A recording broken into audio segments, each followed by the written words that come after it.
Hi guys, it is me, Stephanie, and I'm here with our daily Disney devotional. That's hard to say sometimes.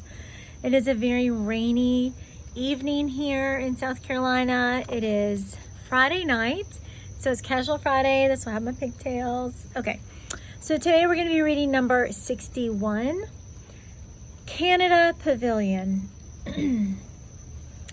It is time for our last pavilion of the World Showcase in Epcot. I'm really going to miss talking about these 11 countries. I actually had considered skipping the World Showcase or just doing one devotional for them as a group, and I wasn't sure there would be enough information about each of them. I am so glad that I didn't. I've learned so much, and I hope that you have as well.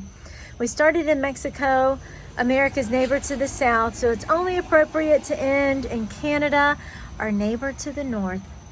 The Canadian Pavilion, which also opened in the park with 1982, this pavilion was designed a little differently than the others. It was planned to look like Canada's outdoors as opposed to the other pavilions, which tend to focus on the buildings and the architecture of their native lands. The Canada Pavilion is decorated with beautiful gardens, a giant waterfall, a pool, and fountains and totem poles. There are actually 3 30-foot totem poles featured. 2 are made with fiberglass and 1 is made with authentic wood. There's a 14-minute film associated with this pavilion called Oh Canada. Guests have to stand through this Circle Vision 360 style film that has 9 cameras used to display a panorama of the Canadian landscape. The film, which was updated in 2007, and added actor Martin Short as the host and narrator. I love Martin Short. He's great. The Canadian Tourism Commission wanted this update particularly to remove the stereotypes in the film. Stereotypes also played a role in the building of this pavilion. Disney really wanted the Canadian government to fund the building of this pavilion. However, when the government heard about the stereotypes planned that showed Canadians as lumberjacks, they refused to help with the funding. Disney then threatened to pull the pavilion, but ultimately didn't and sought out corporate funding instead. At times, you can see characters here from Brother Bear and Pocahontas movies. The Le Cellier restaurant, I don't know how to say that, at the pavilion is a popular eatery and is considered one of the best steakhouses in all of Disney. It was originally just a cafeteria-style restaurant, and it was designed to look like a wine cellar. Oh, I bet it's Le Cellier. Now that I just learned that it's supposed to look like a wine cellar.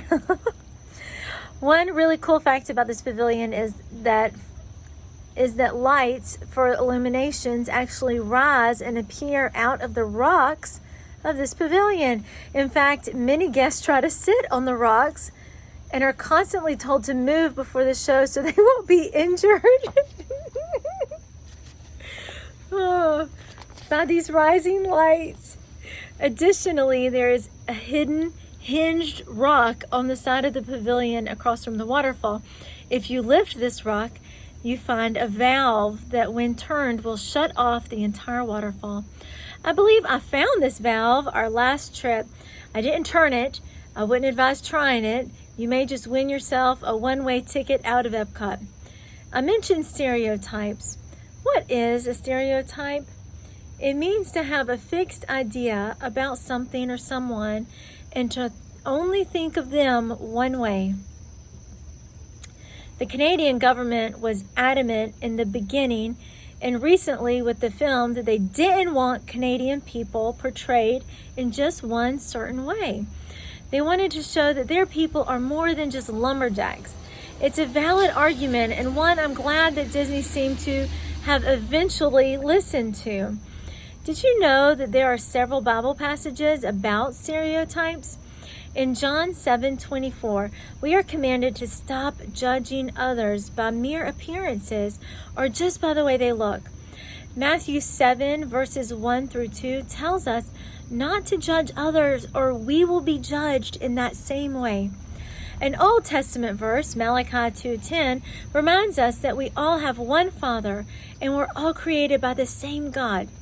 Finally, keep in mind the story of David in the Old Testament when God chooses him to be the next king. It was clear that he looked at David's heart and not his outer appearance when the choice was made. Unfortunately, we sometimes tend to make snap judgments about people using only what we see. We tend to think that we know others before we really get to know them. This is wrong and strictly forbidden in the Bible. We need to work hard to get to know others and what's in their heart before we pass judgment or stereotype someone. Surely, we want others to do the same for us. We are all created by God, and we all have something to offer. Take a hard look at those around you and make sure that you know them completely on the inside and out. See what all they have to offer and don't be so quick to judge. It would make a much better world if everyone did the same. Thank you guys for joining me. This has been a Disney moment.